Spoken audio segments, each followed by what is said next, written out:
everyone, welcome back to my video. Make sure you like, you comment, you subscribe down below. I hope everyone had an awesome spring break. For New York City teachers, it is coming to an end for us. I feel like this week went by so fast, but for the weekend, I hope a lot of you rest up and be ready for testing. This upcoming week is going to be the ELA testing. This video is going to be a chit chat on demo lessons. As you guys know, I don't have a placement yet for September. I'm still in the process of getting my portfolio situated, and I'm looking to doing some possible interviews in June and July. Right now, a lot of the principals don't know like who's leaving, who's switching out, who's going to another school, things of that nature. So you're really not gonna know which schools need people until about the summertime. Getting close to school is about to end.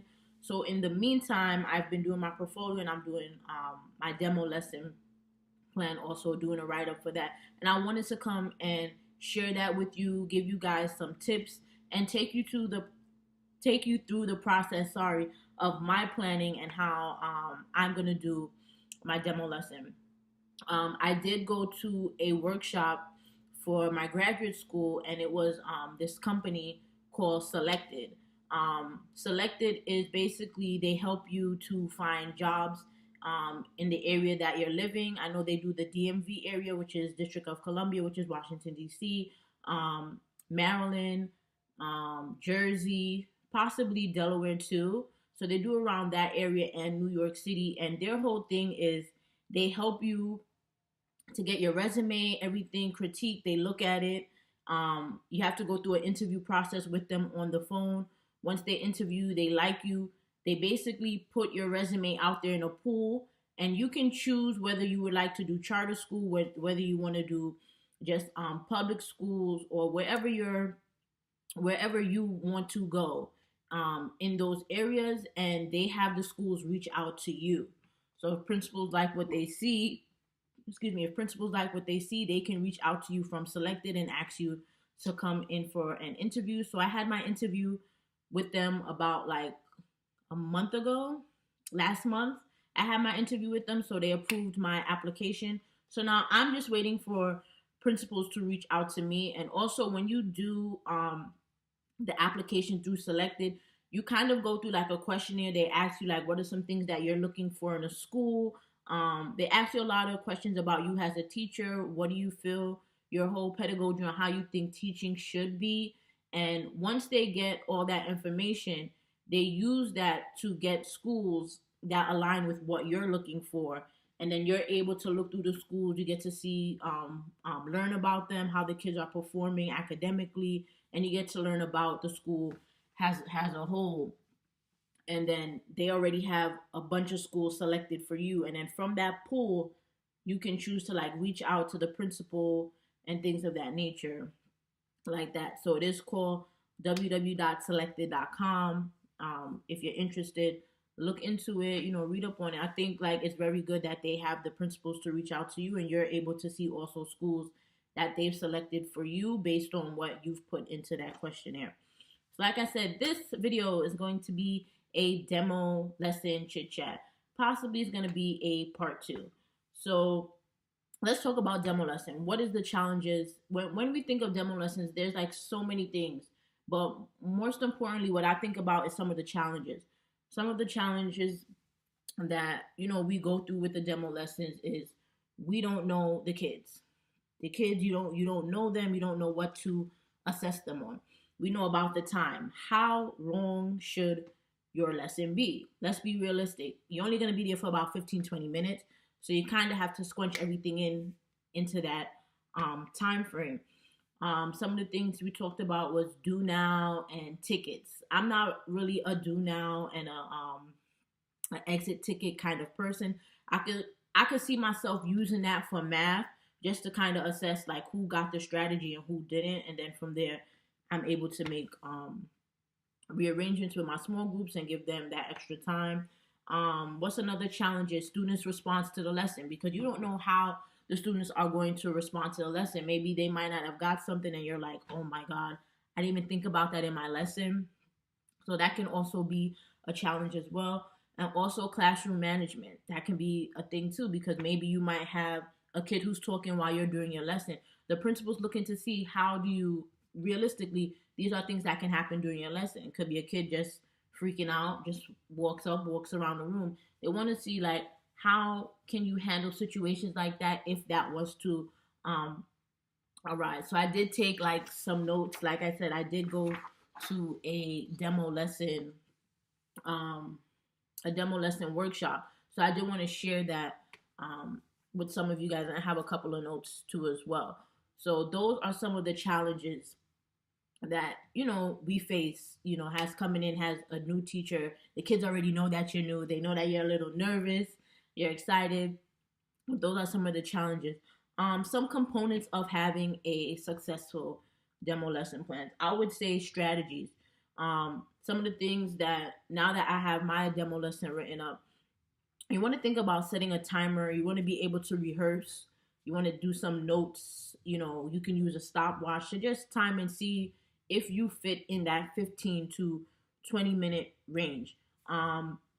One thing, if you are asked to go on come in and do a demo lesson, I would say reach out to the principal or reach out to the teacher and see if she can have the kids do like little name tags, write their names on it, or they wear a little something. So if you in your lesson plan, you should be having students be responding to whatever that lesson will be, and it's just easier to just call them out, say, hey Jack, what do you think, and have him put his input into the lesson, and you're able to just reach out and call different students to show them that kids participating in the lesson. You also want to incorporate assessment throughout the observation chart listed with students. So you just want to get like a sketch of the room and just to see like which students got it, and you'll be able to see which students got it by them having that conversation with you out loud on the rug, and you can tell like which one just kind of unsure, they're not really participating. Like I said, be comfortable, practice with attitude. With me, I know for sure I am going to be in my mirror. I'm going to be practicing like crazy, just talking to myself and just, getting other people to give me feedback. So you do want to practice in your mirror. Planning student responses, what some possible students will answer, but the exception that the exceptions of the questions you want them to reach.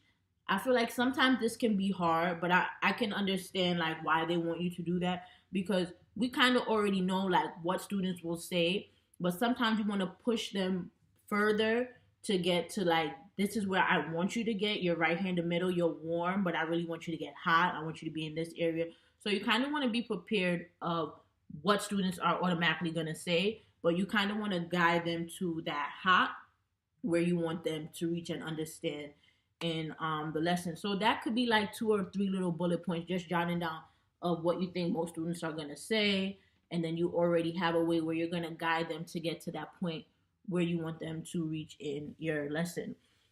Students who did not reach the goal, of course, you pull them for small group and you work on that skill based on the assessment of your lesson or what you was trying to reach your goal. This is where that comes in, where you're differentiating, where you're taking those kids who did not reach the expectation of what you want. You're just moving them, with you in that small group setting instead of a whole group. So planning ahead and constructing your lesson. The first thing is you want to teach to your strengths. I cannot stress this anymore. I know a lot of people want to go extravagant and they want to have this big old grand thing. But sometimes when you try and go over and beyond, it ends up being a hot mess. So let's just be realistic. It ends up being a hot mess. So if I can't stress anything, please teach to your strength. Whether your strength is math, history, science, social studies, you want to teach to your strength. Me personally, I know my strength. My strength is reading. So I'm going to use that strength and I'm going to pull head force. I'm not going to do math. I'm not going to do, social studies, because when it comes to things like that, you don't know like where, you don't know like what the school does for social studies. You don't know their curriculum. You don't know what they're doing and those kind of things. Who knows what you have they probably already did already with the kids, and the kids are probably just sitting there bored, like, oh, we did this already, So I feel like when it comes to reading, you can do so many different things with just reading. And you also want to ground your lesson. You want to be able to think, what grade levels is your lesson targeted to? Is it the elementary, middle, high school level? You also want to think about the Common Core standards. You just need to add to be prepared to plan for a standalone lesson. Like, let's say if you're not able to do it in a classroom and you have to teach it to adults, listen, hey, let the principal and whoever's on the team, teacher team, hey, they'll be the kids, you be the teacher, and you just play the role like that. So be able to plan for a standalone if you're not in front of kids. Identify clear and measurable objectives. So you want to make sure that your lesson is clear. You want to be sure that you have the measurable objective. What is it that you're teaching in your lesson? How are these students going to get to that measurable objective that you have set for them? You want to be very explicit with that. Explicit has, let's say, you're doing a lesson on problem solving. So you need to be able to tell me the student will be able to identify the problem in a story through one or two trials, whatever that may be. And you use that as an assessment of you tracking, how the kid reached the goal, or if they didn't reach the goal, what is the next step that you plan on doing if that student did not reach the goal. Another thing, you want to avoid fluff, okay? Avoid fluff. Do not put stuff in your lesson that you don't need. Avoid it, avoid it, avoid it. Sometimes when you just add too much, you just overthink it and it's just too much. You just want to get to the basis of the lesson. Don't avoid fluff. Don't put anything in it that you don't need. Put, the regular standards. You have your objective. You have the Common Core. Students will be able to identify X, Y, and Z. You put in your materials and you're breaking down using the I do, we do, you do, and then you have that independent practice. What are the kids going to do after your lesson is done? How are they going to practice this skill independently also as well? Simple. Don't put anything in it that you don't need. I can't stress that anymore. You also want to think about the positive classroom community. You want to be able to establish your classroom norms. What are some things that you want to do in the classroom? Like show them how you use your classroom management. You want to consider ways to develop a positive joy and a joyful rapport. Like, once you finish doing your lesson, ask the kids like how they liked it. What was something that, if you're doing a read aloud, what was something that you liked about the story?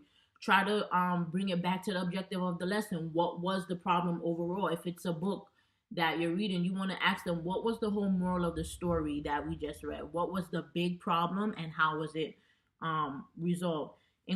They said include a getting to know you activity.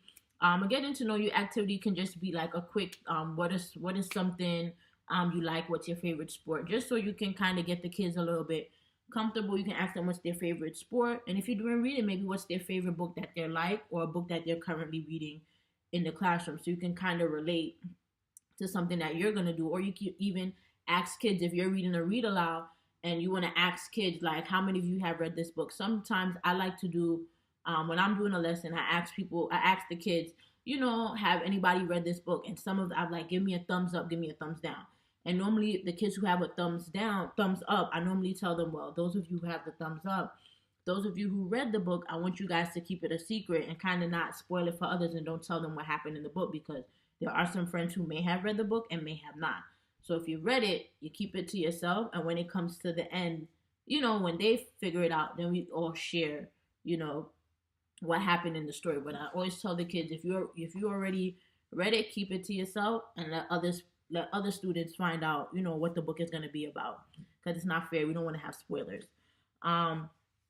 So that's an example for that. And differentiation. How will you support your IEP students, your ELL, your students? So when it comes to your IEP students, of course, you don't know the kids who have IEPs. But one thing that I can say is just, if you're in that situation, just kind of you don't know them, but you're already doing the auditory. You're already doing the auditory students. You already have the visuals, which is your chart, your board. So 9 times out of 10, most of the students are students with IEPs. They are already visual learners. They're already auditory learners. So you're already doing that with your chart. You talking to them, jotting, stopping in between already. When it comes to your ELL students, which is your English language learners, students, just highlighting, going over like certain vocabulary that might be in the book that you don't think that they don't understand. When it comes to vocabulary, I would just say like having a picture. Sometimes you might say a word in a read aloud, and you have a feeling that student or child might not understand that concept. I'm sorry, just having like a picture of what it looks like, a visual, and just having a little definition, and just verbally saying it out loud. Well, this is that, and show it around to the kids, and those ELL students will be able to connect with that because they have the visual picture in their mind and they're able to remember. So like the whole thing, the whole visual, kinesthetics, hands-on, auditory students, something that they can do so they can kind of remember what's going on in the story. And basically, for the demo lesson, you're just taking everything that you wrote on the page, you're taking it off, and you're practicing what you're doing. So I hope you guys like this video. There will be a part 2. And make sure you guys like, comment down below if you want to see any other videos. And I hope you guys like this video. See you in my next one. Bye, guys.